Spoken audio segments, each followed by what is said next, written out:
Hebreos capítulo 13, versículo 8. Mi pastor la semana pasada puso de moda los versículos cortos, así que traigo un versículo bien corto también. Hebreos capítulo 13, versículo 8. Si tiene un amigo a su lado, por favor compártale la Biblia. Si es un hermano, dígale que sea la última vez. Amén. ¿Lo tiene? Hebreos 13:8 dice: Jesucristo es el mismo ayer y hoy y por los siglos. La iglesia dice: Amén. Amén.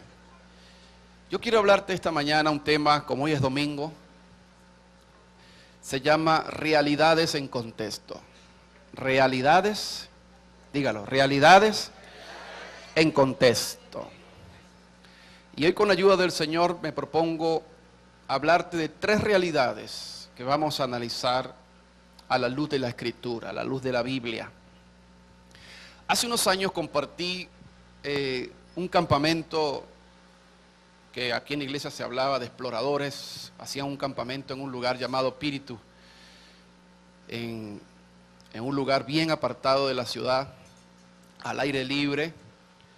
En ese lugar invitaron a un misionero a predicar en esa actividad, y él predicó su actividad, y de regreso a Caracas, él decidió venirse en nuestro transporte, pero lamentablemente nuestro transporte nunca llegó a la hora. Llegó tenía que llegar a las 12 del mediodía de ese día, y llegó a las 12 de la noche. Pero en esa espera todos estábamos desesperados porque queríamos venirnos. Al siguiente día había que trabajar, otros estudiar. Y este hombre de Dios quiso como llamar la atención a los líderes jóvenes que estaban allí. Y los jóvenes comenzaron a decirle palabras, como se puso de moda también aquí en la iglesia, soeces, insultos. Y llegó un momento que este hombre digo yo que agarró una ira santa, ¿no?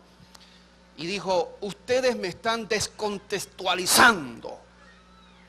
Y yo desde ese día para acá no entendía lo que él quería decir, porque esa palabra descontextualizar era muy avanzada para mí. Pero me di cuenta a través del tiempo lo que quería decir este hombre. Él estaba diciendo: ustedes no están respetando el ministerio que yo represento. Me están faltando el respeto no solamente como persona, sino como ministro de Dios. Era lo que el hombre estaba diciendo. Me están sacando de mi contexto como hombre de Dios y me están insultando. Ahora sí entiendo por qué él se defendía de esa manera. El contexto es aquel en el cual tú te desarrollas, donde tú creces. Por ejemplo, se ha comprobado que las personas se casan normalmente, en la mayoría de los casos, con las mismas personas que habitan en su mismo contexto. ¿Sí? Aquí en la iglesia hay que aplicar eso para que los muchachos se casen con las muchachas de la iglesia, no que busquen otra por allá. Pero está comprobado que la gente se desarrolla en un contexto y crea como una subcultura dentro de ese contexto. Es decir, el contexto es tu entorno, tu vecino, tu estilo de vida. Es una realidad, por eso le puse el tema realidades en contexto. Hay momentos en que uno quisiera escapar de la realidad. Muchos de nosotros quisiéramos montarnos un avión e irnos de Venezuela, porque la realidad venezolana como que nos está apretando, y la gente está desesperada, por mucha gente que quiere irse del país por la situación, porque el contexto que estamos viviendo no es favorable para muchos. Creo que todos estamos siendo afectados por el contexto que estamos viviendo. ¿Está entendiendo eso, hermano? ¿Sí? ¿Me hago entender? Amén. El entorno, el contexto es el entorno. Eso es un lugar físico de situación, ya sea político, histórico, cultural, en el cual una persona considera su estilo de vida. Una realidad en contexto es aquella que te permite ver aquellas cosas que afectan tu entorno, tu medio ambiente. Una realidad en contexto debe ser tratada para proponer soluciones prácticas. Cuando tú tienes, por ejemplo, un problema de hogar, de pareja, ese es tu contexto, esa es tu realidad. Cuando tú tratas esa realidad, la llevas al contexto, la expones, que no es fácil, entonces puedes buscar soluciones. En nuestra vida nosotros necesitamos exponer nuestras realidades, llevarlas a que la gente sepa quiénes somos, lo que verdaderamente creemos. Una de las cosas que en este tiempo creo que el Señor nos está moviendo es a salir, a darnos a conocer. O sea, porque estamos solamente en el contexto de la iglesia. Aquí todos somos tremendos predicadores, aquí todos somos tremendos cantantes, pero parece que afuera la sociedad no sabe lo que somos. O sea, que nuestro contexto aquí es nuestra dimensión. Somos un planeta distinto. Tenemos un mundo paralelo al cual nosotros todavía no hemos influenciado. O sea, ese contexto que está fuera de nosotros todavía no conoce el potencial que hay en el Evangelio. ¿Sí? Inclusive me atrevo a decir que muchos de nosotros no conocemos el potencial total que hay en el poder del Evangelio. Porque necesitamos exponer esa realidad. Son realidades en contexto. Escuchaba una entrevista de uno de los creadores de Twitter. Si usted no sabe qué es Twitter, no se preocupe, no tiene. Pero a él lo entrevistaban y él exponía lo siguiente. Él decía, en los próximos años, no sé qué van a hacer las editoriales y los periódicos. Porque los periódicos, como lo conocemos hasta hoy, decía él, así como se distribuyen, está desapareciendo. Porque ahora viene la era digital. Los periódicos salen ahora, quizás en nuestro país no se puede porque la inseguridad es tremenda. Usted carga una tabla en la calle y le dan con la tabla en la cabeza y se la llevan. Pero eso de los periódicos, de ir al kiosco y comprar las últimas noticias, el Universal, los periódicos que conocemos, eso está desapareciendo porque la persona con una simple suscripción ahora le envían el periódico al día a su computadora, a su tabla, a su teléfono. Y él decía, eso está desapareciendo. ¿Qué nos lleva a nosotros pensar eso? Que el mundo está cambiando, que las cosas en el mundo están cambiando, que hay cosas que para mucha gente fue útil en el pasado, ya en este tiempo ya están en desuso, no sirven en este tiempo. Recuerdo que cuando viajé a Alemania, en mi maleta metí aproximadamente como unas 20 revistas cristianas y metí como un aproximado de 10 libros que los quería regalar a algunos líderes allá. Y de hecho me cobraron exceso de equipaje en el aeropuerto por estar llevando tanto peso. El guardia me abrió a abrir mi maleta porque pensaba que llevaba contrabando. Y bueno, cuando llego a Alemania muy emocionado con mis libros, resulta que allá la gente no estaba tan interesada que yo le regalara libros. Y yo emocionado porque le voy a un libro a este líder, a este líder, a este líder. Y cuando yo investigando para ver al líder, viendo para ver si él era uno de los candidatos para regalarle uno de estos libros, él decía, no, pastor, yo tengo aquí un app. Yo descargué un app aquí en mi iPad y tengo los libros que yo quiera. Yo agarré mi libro, humildemente. Bueno, todo es un app, una aplicación. Y verdaderamente es así. Cuando íbamos en el tren viajando, la gente en el tren, muy pocos se veían con libros, porque todavía hay gente que lee libros, pero la mayoría era una tabla o un aparatico llamado Kindle, que son libros electrónicos que la gente los compra y se le descargan en su tabla. Cargaba 10 libros en una sola tablita. Y la gente va en la calle leyendo, en el metro, leyendo en tabla. El mundo está cambiando, el contexto está cambiando. Y son realidades que a nosotros nos afectan, aunque no queramos, aunque no queramos. Lo que está pasando en nuestro país, aunque no queramos, nos afecta, ¿sí o no? Nos afecta.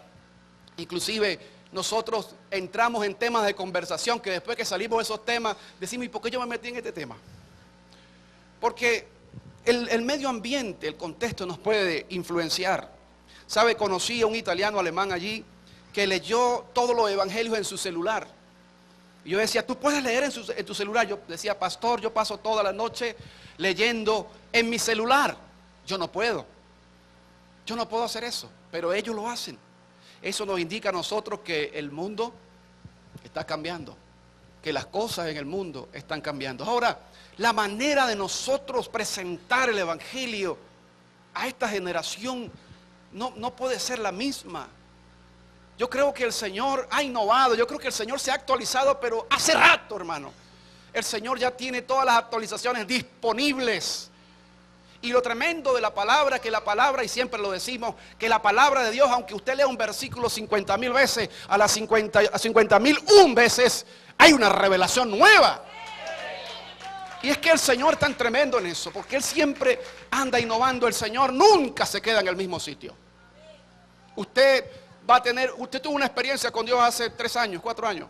O quizás ayer tuvo una experiencia con Dios. Y créame que cuando usted vuelva a tener una experiencia con Dios, no va a ser la misma experiencia que usted tuvo el día de ayer. Porque el Señor siempre innova. El Señor no es que cambia su carácter. Porque Él dice en Malaquías 3:6, yo no cambio. Y ahí está la inmutabilidad de Dios. Dios no cambia. Pero estoy seguro que la manera en que Dios trata con el hombre sí cambia. Que las revelaciones que Él trae siempre son nuevas. Que las cosas que Él presenta a su iglesia siempre serán nuevas. Amén. Nuestro Señor no cambia su carácter. Ahora, nosotros no podemos descontextualizar a Dios. Como estos jóvenes hicieron con este pastor. No podemos sacar del contexto a Dios y alejarlo de una situación que estamos viviendo en la realidad. Tú no puedes alejar a Dios de tu propia realidad. Tú no le puedes decir al Señor que Él está desfasado. Los desfasados quizás somos nosotros, pero Dios no se atrasa ni se adelanta. Dios siempre llega justo a tiempo. Lo más tremendo, que Dios maneja el tiempo de una manera donde no tiene limitaciones, donde su reloj no está corriendo como el nuestro, segundo a segundo. Donde Dios se maneja en la eternidad. Para Él un día es como 1000 años y 1000 años como un día. Ahora, nosotros somos los que descontextualizamos los planes de Dios. Somos los que descontextualizamos la voluntad de Dios, el propósito de Dios y su palabra. Y su palabra. Y la palabra de Dios siempre está actualizada. Parece algo utópico, algo fantasioso decir que la palabra de Dios siempre se actualiza. Esto es mejor que una computadora. Usted puede leer la Biblia y leer el Evangelio de Juan. Yo leo el Evangelio de Juan y cada vez que lo leo hay una palabra para mí. Porque la Biblia siempre se actualiza, siempre está en el contexto. ¿Sabe por qué, hermano? Porque el contexto original del hombre no ha cambiado. La situación de caída del hombre no ha cambiado. La salvación sigue vigente. El perdón de pecados sigue vigente. La restauración y transformación de una vida sigue vigente. Esas cosas no cambian. Aunque el mundo a su alrededor cambia, la tecnología avanza, los cambios. Llegará un día que no nos vestiremos de saco y corbata. Nos vestiremos de traje, no sé, tipo película. Cambiará nuestra manera de vestir. Y quizás otros se quedarán atrasados en el tiempo. Pero la palabra de Dios no cambia. Y el Señor lo dijo, mi palabra permanece para siempre, para siempre. Y quiero hablarte de la primera realidad que nosotros debemos contextualizar. Y es la predicación del Evangelio. La predicación del Evangelio. Hace unos días hablaba con un hermano que me dijo, mira, hay un hombre que predica en la radio y a veces insulta a la gente. Hay gente que lo apoya, que lo llama. Él insulta a todo el mundo. Él predica bien a veces va bien y de repente el hombre se descarría. Se descarría y empieza a hablar de todo el mundo y a veces dice palabras que para un hombre de Dios no son las adecuadas, menos por la radio donde están mucha gente escuchándolo en la FM, vaya usted a saber cuál es la dial. Pero él me decía esto y entiendo que está fuera de contexto. Porque está bien que prediques el evangelio, pero no insultes a la gente por la radio. La predicación del evangelio es para bendecir vidas. Y la predicación del evangelio debe estar actualizada a la realidad. Los métodos, quizás usted critique los métodos de cómo predicar el evangelio.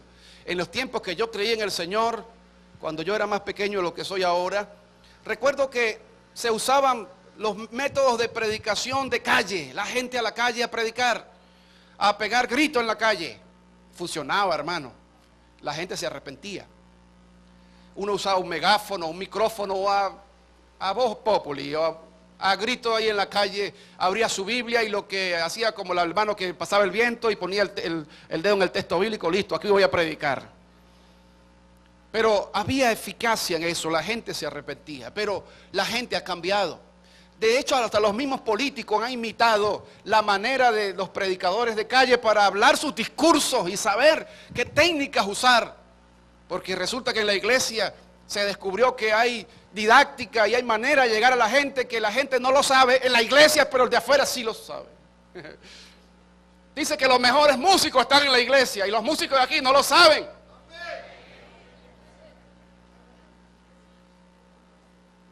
No es que todos los domingos están cantando, todos los martes están ensayando y están todos los días en esa dinámica. ¿Quiere buscar un buen músico? Dijo alguien, búscale una iglesia evangélica. ¿Sabe? Porque la manera de nosotros presentar el evangelio debe ser con poder, con autoridad. La gente está divagando en tantas religiones que hay hoy día, tantas creencias, que ponen a Dios en un contexto tan fácil de creer que todos los caminos conducen a Dios, no hay un plan, no hay una estrategia de Dios, no hay una voluntad perfecta. La gente está buscando a Dios a su manera y Dios no quiere que la gente lo busque a su manera, sino a la manera de Él. Porque Dios no se va a someter a un patrón humano, Dios no se va a someter a patrones humanos.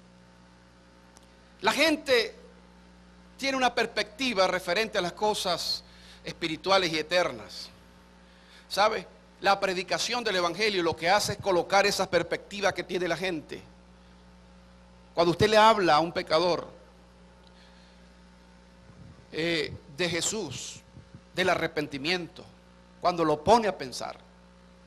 Todos los domingos me vengo en mototaxi, me peino con la moto. Y siempre me venía con un señor que su esposa estaba aquí en la iglesia. Y su hermano es pastor, tiene familia cristiana, pero él no.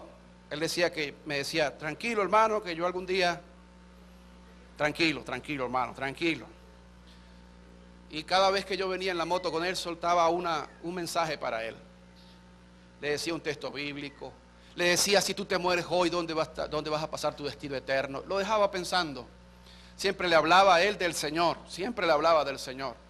Pero un día, en los carnavales, él hizo una carrera y para robarle su moto le dispararon y lo mataron.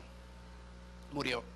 Y compartía con algunos hermanos que yo le decía, oye, a este hombre yo siempre le hablé del Señor. Siempre le hablé del Señor a él. Pero nunca le hablé al Señor de él. Y sabe que nuestra manera de predicar debe ser así. Yo debo presentarle al Señor la gente que me voy a ganar. Háblale del Señor, pero también háblale al Señor de ellos. Amén. La predicación del evangelio. Usted debe prepararse para predicar en cualquier ambiente. En cualquier ambiente. Porque la gente demanda de nosotros. Si usted no lo sabía. Desde que usted se convirtió al Señor, la gente demanda de ti. La gente ve en ti un ejemplo a seguir. Si estás en tu oficina, tu trabajo, la gente dice, mira, haz como el evangélico o la evangélica, que no se mete con nadie. Haz como fulano.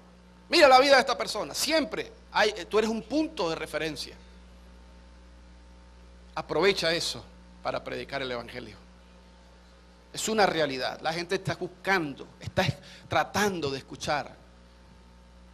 La gente con todo esto de política en esta nación, donde todos los días encadenan y hablan y amenazan de aquí y amenazas de allá, y usted también se pone de este lado, se pone del otro también. La gente está tirando punta para allá y punta para acá, los rojos a los negros a los blancos, y usted se para del lado. Bueno, ¿qué es lo que pasa aquí? Vamos a pelear. Y sabe, hay una realidad espiritual en el corazón, que eso no lo arreglan la filosofía, ni la política, ni los discursos. Lo arregla el poder del evangelio. Cuando nosotros podemos hablar del Señor y poner la perspectiva de Dios en el corazón de una persona, alaba lo que Él vive. Amén. Amén. Predicar el evangelio. El apóstol Pablo en Hechos 17:30, él se enfrentó a una civilización bien avanzada. Dice que eran los atenienses, la cuna de la filosofía. Y él allí se enfrentó con gente muy sabia, pero que ignoraba el poder del evangelio. Eran gente hasta idólatra. Porque cuando Pablo entra a Atenas, dice la escritura en Hechos 17, versículo 16 en adelante, hasta el 30, dice que Pablo se enardecía, su corazón se enardecía viendo a los atenienses entregados a la idolatría. Entregados a la idolatría. Así que comenzó, eso lo movió a predicar. Cuando él escuchó eso, cuando él vio eso, eso lo movió a predicar. Y entonces empezó a predicar por las calles, pero cuando lo escucharon algunos filósofos, lo tomaron y lo pusieron en un lugar como llamado el Areópago, que es un lugar como este, un altar, un anfiteatro. Lo pusieron allí. Bueno, exponnos, dinos qué pensamiento nuevo traes tú, porque dice que los atenienses se preocupaban era por escuchar cosas nuevas. Así que cuando escucharon hablar de Jesucristo, del Evangelio, eso es nuevo, vamos a escucharlo. Y Pablo aprovechó esa apertura en la gente y les dice: yo sé que ustedes son bien religiosos, porque cuando entré por la ciudad vi que había una inscripción que decía al Dios no conocido. Mire, los puso en contexto, al Dios no conocido. Al Dios no conocido es el que yo vengo a predicarles hoy. Ese Dios no conocido es el que yo vengo a anunciarles. Y después empieza a decirles que el Dios que habita en los cielos no habita en templos ni en escultura de hombres, como si necesitase de algo.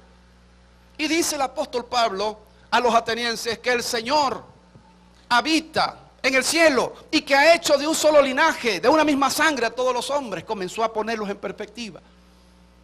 Y después le dice: pero Dios, habiendo pasado por alto los tiempos de esta ignorancia, ahora manda a todos los hombres en todo lugar que se arrepientan. Cuando Pablo empezó a hablar de eso, muchos se fueron, muchos le ignoraron, pero gente importante de la ciudad creyó en el Señor. La predicación del evangelio debe ser contextualizada. Todavía funciona el que usted diga la Biblia dice. ¿Sabe? Cuando usted está predicando, diga la Biblia dice. Y diga el texto también. Porque usted dice la Biblia dice, y la Biblia dice muchas cosas. ¿Pero dónde? En estos días hablaba con un joven, un amigo, y él trataba de poner sus argumentos, y yo le decía la Biblia dice. Y la Biblia dice, y llegó el momento que el hombre dijo: bueno, está bien, sí, está bien. Porque la Biblia dice, ¿sabe? Eso tiene un poder extraordinario. Cuando usted habla la palabra. Mire, usted puede contar una experiencia, pero nada puede superar cuando usted usa la palabra de Dios.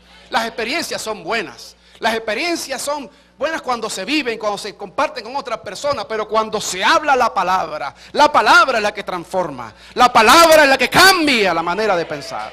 La palabra, dice Hebreos, que es como una espada de dos filos que penetra hasta partir el alma y el espíritu y discierne los pensamientos y las intenciones del corazón. Así que cuando usted está hablando de Dios a alguien, hable la palabra. Presente el evangelio. Si quiere presentar el evangelio del reino, presente el evangelio del reino. Cuando usted predica, usted pone a la gente en perspectiva. Es decir, le muestra un camino. Cuando nosotros hablamos del Señor, le mostramos a la gente el camino que debe seguir. Aunque usted vea que la gente no oye o le ignora, pero recuerde que la palabra tiene un poder extraordinario. ¿Cuántos aquí escucharon el evangelio como 30 veces en su vida y no se convirtieron? Hasta de una casa a mí me botaron unos hermanitos por ahí. Sí, me dijeron que no me querían ahí. Yo soy obediente, yo me fui. No, yo estoy ocupado, yo tengo que ir a jugar basquetbol. Oye, está ocupado. Pero sabe que la palabra estaba allí. Estaba allí. Y no fui yo, fue otro. Y otro que iba, y ese sí no le paraba que lo botaran de la casa, lo botaban por la puerta y se metía por la ventana. Todos los días, ¡ey, vera! ¡Para aquí llegó el evangélico, el hermano! Y ese sí era bullero. Y con ese hubo un toque del Espíritu. Porque es que la palabra es la que tiene el poder para transformar. Así que cuando usted predique el evangelio, use la palabra. Use la palabra de Dios. La Biblia dice, o la palabra de Dios dice. Eso tiene un poder extraordinario. Eso está codificado para que lo entienda el espíritu de la persona. Porque ni el diablo puede descifrar eso. Cuando usted le dice a una persona, la Biblia dice, oye, el diablo dice, aquí se echó a perder todo. A este lo perdí. Porque la palabra, la predicación del evangelio tiene poder. Sigamos predicando. Yo creo, hermanos, que en los próximos años, aleluya, ese reloj, Dios mío. En los próximos años a la iglesia se le van a abrir puertas en los medios de comunicación. Pero yo desde hace años he escuchado esto, que a la iglesia se le van a entregar radio, le van a entregar televisión. Yo no quisiera ver a ese hombre que habla en la radio, en la televisión, Dios mío. No quisiera verlo insultando a la gente, ni diciendo cosas que verdaderamente respeto que usted, si lo escucha o que él lo escuche, que él me oiga, pero de verdad que una radio, con un potencial tan poderoso que tiene una radio para mover masas, yo esté sectarizando o creando una élite solamente de cristianos radicales, talibanes, kamikaze. No. Yo creo que si Dios nos da una radio es para predicar y anunciar el evangelio con poder, sin hacer distinción de que una iglesia es mundana o no es mundana. Yo le hablé que lo que significa mundano de todas maneras, que eso no tiene nada que ver con lo que nosotros antes decíamos. Tú eres un mundano. Provocaba decirle, tú eres extraterrestre. ¿Dónde vives? En el mundo. Ahora, cuando el Señor dice, ustedes no son del mundo, es el sistema de pecado. Pero hay un mundo real. Nosotros vivimos en un mundo real. Tú vives en una realidad. Y muchos se escapan de la realidad cuando se vienen a la iglesia y se sientan ahí, se escapan de su realidad. Pero cuando llegan a su casa encuentran la misma realidad. Tú tienes que provocar que la realidad de la iglesia, del reino de Dios, se introduzca en tu casa también. Porque no puede ser que solamente aquí en la iglesia es donde tengas paz. Aquí en la iglesia es donde, aleluya, aquí lloro, brinco, caigo al suelo, pero en mi casa llegué a mi realidad.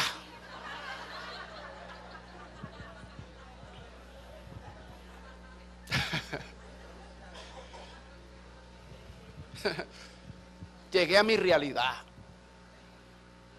El evangelio cambia a la persona, como por allí están predicando, el evangelio cambia, pero el evangelio no cambia. O sea, en el sentido de que su manera de ser presentada se mantiene por el Señor, todo el tiempo está actualizada, está al día. Amén. ¿Sabe por qué dejamos de predicar? Porque sabemos que con la predicación mucha gente nos va a sacar el cuerpo.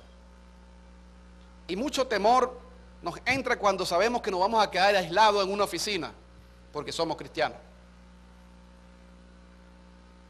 Pero aunque tú no prediques, alguien dijo: lo que no se dice, se refleja. La gente va a decir: hay algo ahí raro. Y otro va a decir: hay algo especial. ¿Qué tiene esta mujer? ¿Qué tiene este hombre? Yo recuerdo un día hice un pacto con el Señor un día. Le dije: Señor, no predico más en los trabajos. Y me quedé callado. Entré a trabajar en un banco.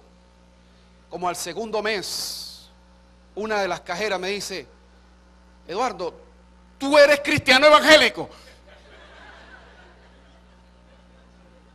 Y yo le dije: sí. Yo sabía que tú tenías algo, que tú eras cristiano. Yo no le dije nada.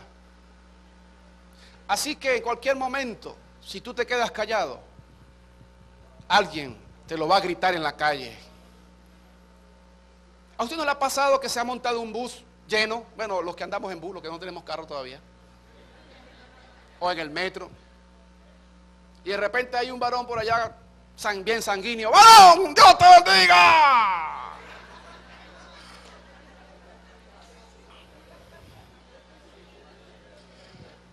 Y uno, ¿verdad? Uno usa la diplomacia. Dios te bendiga, varón. ¿Sabe? Porque el Señor lo declaró en nosotros. Una ciudad sentada sobre un monte no se puede esconder. Una luz que se enciende no se mete debajo de la mesa, se pone arriba. Y aunque tú no lo quieras, estás marcado para eso. Y a veces tú ves, ha pasado, a mí me ha pasado, gente predicando en la calle y uno va pasando y se pone: ¡varón! Vamos a predicarle esta vida, vamos a darle. Nada puede cambiar o sustituir el poder de la predicación del Evangelio. Prediquemos el Evangelio. Eso es una realidad que debemos contextualizar. Somos cristianos evangélicos. Eso es lo que somos. ¿De qué vamos a hablar nosotros? ¿De qué hablamos nosotros, hermano? El Evangelio. El Evangelio transforma. El Evangelio te ubica dentro del plan de Dios. ¿Sabe que el Evangelio, siempre hemos dicho que son buenas noticias? Pero esas buenas noticias, en el griego, significa que eran buenas noticias. Noticias de victoria después de una guerra. Esa guerra la peleó Cristo Jesús en la cruz del Calvario y trajo la buena noticia. Tenemos buenas noticias. Cuando no predicamos, es como que tuviéramos la cura del SIDA o del cáncer y solamente la tengamos nosotros y más nadie la sepa.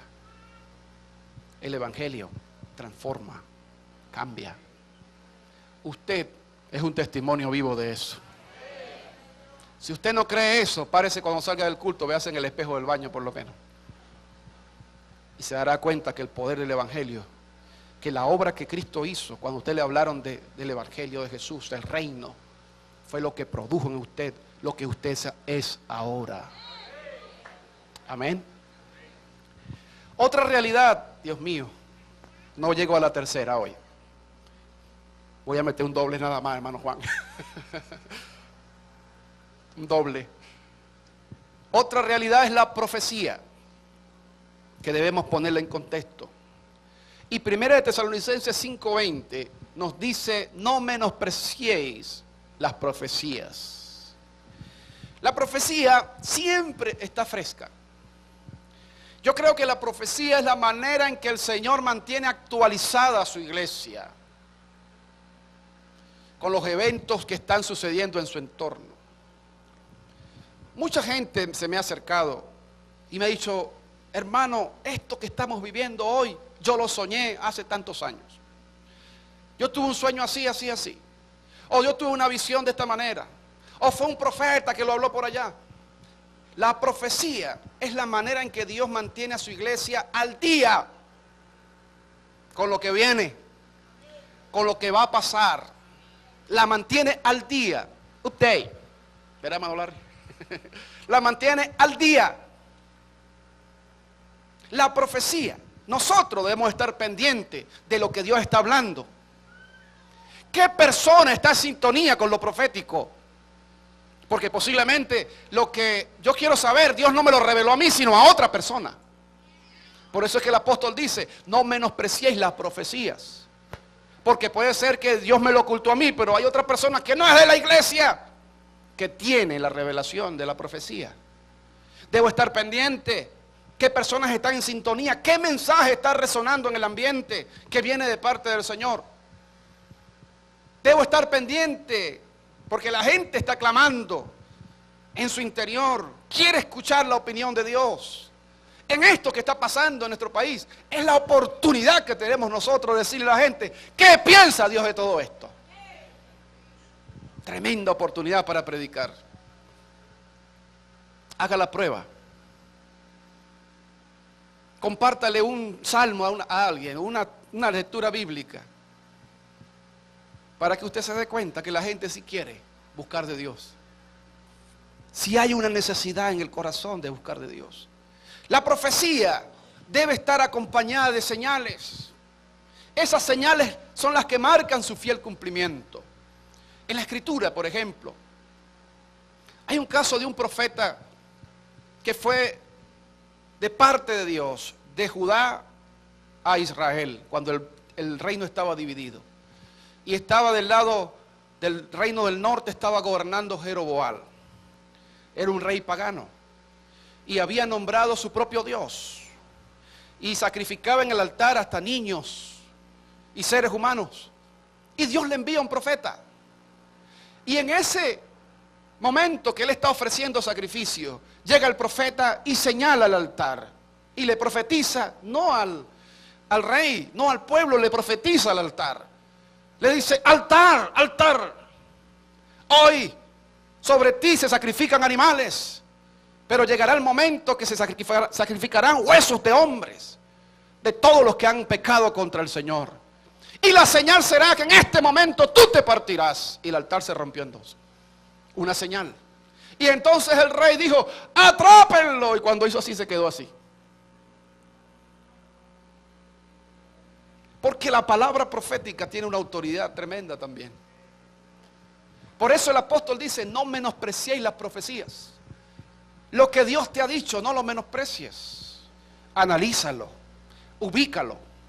Ubícate tú dentro del plan de Dios, dentro de esa profecía. ¿Qué es lo que Dios está diciendo? ¿Por dónde se está moviendo el Señor? ¿Qué Dios está hablando nuevo? Amén. Amén. Porque mucha gente descontextualiza las profecías. Lo que estamos viviendo nosotros hoy. El apóstol Pablo dijo, en los postreros días serán tiempos peligrosos. Imagínense, hace unos 1900 años más o menos, Pablo dijo eso en esos días. Y eso eran los postreros días. Y él dijo, vendrán hombres, tiempos peligrosos, porque se levantarán hombres que tendrán apariencia de piedad, pero negarán la eficacia de ella. Serán avaros, mentirosos, crueles, intemperantes, desobedientes a los padres. Tiempos peligrosos. Y esos tiempos peligrosos son los que estamos viviendo nosotros. ¿Sí o no? Tiempos peligrosos. Pero la profecía nos mantiene al día. No menosprecies la profecía. El ministerio profético. Para algunos, el ministerio profético ya no existe. Que eso ya caducó. Algunos piensan que ya el ministerio profético no existe. Otros se empeñan en demostrar que aún sigue operando. Un grupo lo explica de una manera, otro de otra. Algunos lo muestran muy complejo, otros lo muestran muy simple. Lo cierto es que la palabra profética, aunque otros y algunos tengan una opinión, sigue operando. Sigue Dios hablando a través de los profetas. De hecho, nosotros nos podemos convertir en voz profética. Cuando usted habla del Señor a alguien o cuando usted le advierte a alguien, usted es una voz profética. Porque el profeta es el que advierte del mal por venir. Es el que ve el panorama completo. Cuando tú tienes una profecía, es el panorama completo. Porque mucha gente quisiera que Dios le mostrara tantas cosas. ¿Cuántas veces usted no ha tenido un sueño que ha quedado por la mitad? Y usted dice, Señor, poncha la cámara para acá un poquito que no veo este lado. ¿Qué fue lo que pasó de este lado que no vi? Escuche, porque la palabra profética es la que te ubica y te muestra esas cosas que tú no puedes ver. Hace unos días escribí algo. Todo lo que está sucediendo en nuestro país, según fue profetizado en los 80. Yo tendría uno, no le voy a decir la edad. Dicen algunos que ya Dios había comenzado a hablar, a mostrar lo que vendría. Parece que nadie se apercibió. Y de alguna manera algunos le echan la culpa a la iglesia del Señor, de lo que está pasando ahora. No sé si toda la responsabilidad es nuestra por no leer los tiempos y acomodarnos a cada situación. Pero lo cierto es que hoy necesitamos más que nunca una voz profética en esta nación. Esa voz profética tiene que provocar la unidad del pueblo de Dios de manera contundente. La gente pregunta en la calle, ¿dónde estarán aquellos que anuncian el evangelio? Yo considero que es una pregunta subjetiva. Es una pregunta que la gente hace como diciendo, ¿dónde están los profetas? Porque en la escritura es que se refleja la necesidad del hombre de hablar con Dios, que siempre buscaba un profeta. Hubo un rey, en 2 de Reyes 5:8, el profeta Eliseo le reclama a este rey, porque venía una catástrofe para su pueblo y él lo que hizo fue rasgarse los vestidos y echarse a morir. Y cuando Eliseo se enteró de que este rey había hecho esto, le dice, envió a decir al rey, ¿por qué has rasgado tu vestido? Ven ahora a mí y sabrás que hay profeta en Israel. Parece que nosotros debemos decirle a la gente, oye, ¿por qué tanto lloro? ¿Por qué tanta quejadera? Vengan a nosotros y sabrán que aquí en Venezuela hay profeta de Dios. Hay palabra de Dios. Que lo que nosotros vemos ahora es pasajero, es temporal.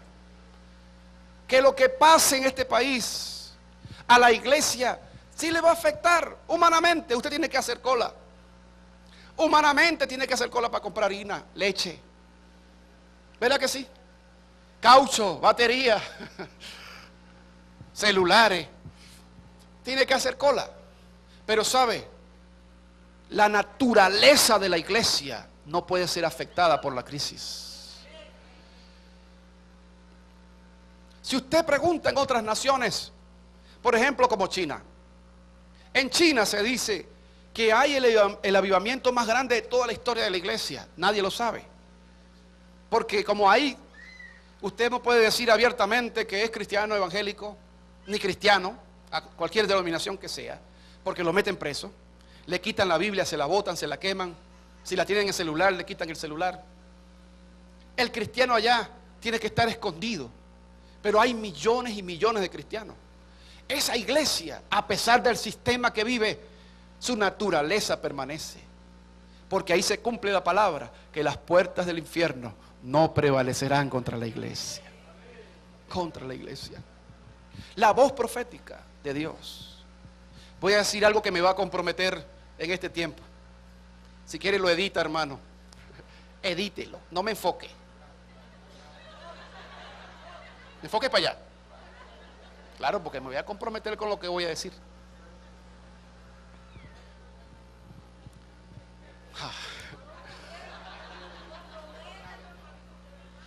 Una vez alguien me dijo, dígalo. Y yo le dije, si voy preso me visita. Pero yo creo, hermano, que en los próximos años de la iglesia se va a levantar gente con influencia política.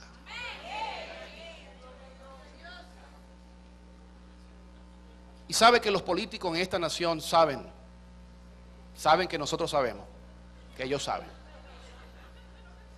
que en la iglesia hay gente que Dios la está preparando para gobernar en esta nación. Que me callan a mí o te callan a ti, Dios tendrá 7,000 más que se levantarán en esta nación.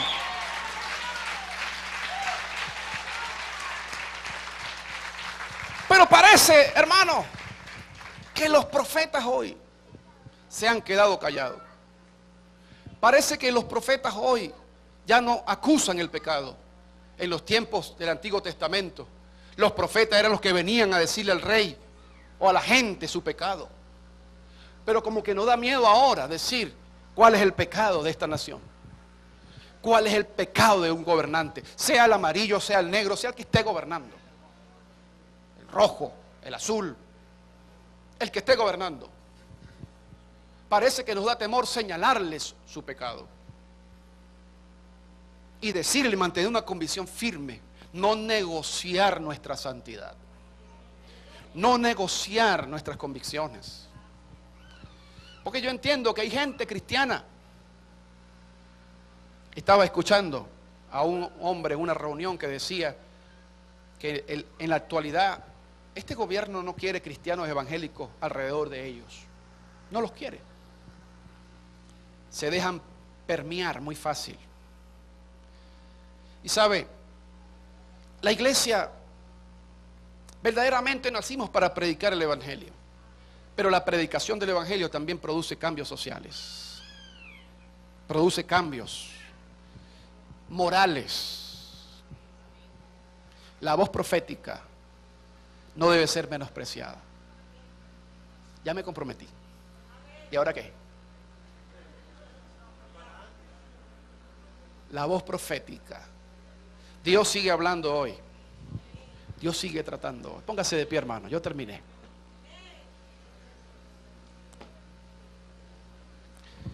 Realidades en contexto.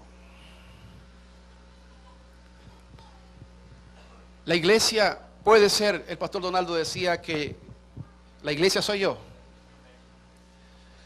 A nosotros nos pueden quitar esto, nos tumban el local, pero la iglesia no deja de ser iglesia porque nos quiten una estructura. La iglesia sigue siendo iglesia porque es el cuerpo de Cristo. Y la iglesia es la plenitud de aquel que todo lo llena en todo, dice el apóstol Pablo.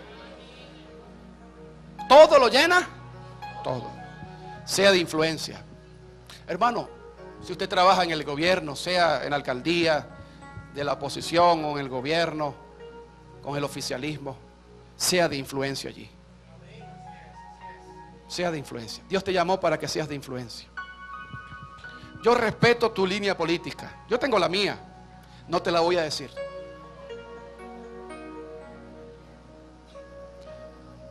Pero sé de influencia en ese lugar. Deja que la luz que está en ti brille. Y ponga a la gente que está a tu alrededor en contexto.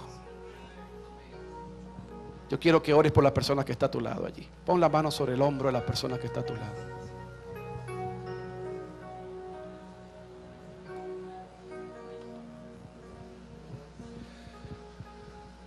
Yo quiero que tú le digas al Señor: Señor, aquí está la vida de mi hermano. Yo oro para que sea alineado, Señor, en lo que tú quieres hacer con él, con ella. Que tú lo bendigas, que tú lo guardes, que tú le prosperes en el lugar donde esté, que sea de influencia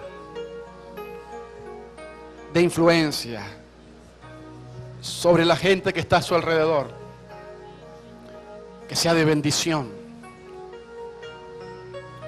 que sea de bendición su vida. Todo el que se le acerque, Señor, pueda ser influenciado por lo que Él tiene, por el depósito tuyo que Él tiene. Señor, en el nombre de Jesús, tu Espíritu Santo le fortalezca, le llene.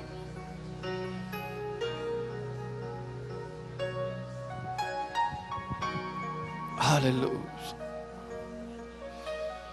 Bendice, bendice, bendice.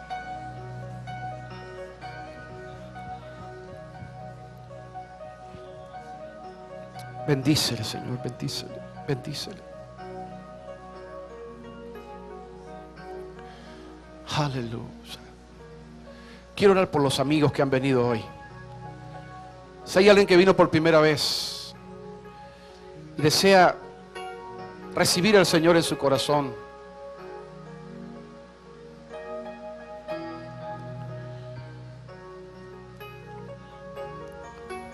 algún amigo que haya venido por primera vez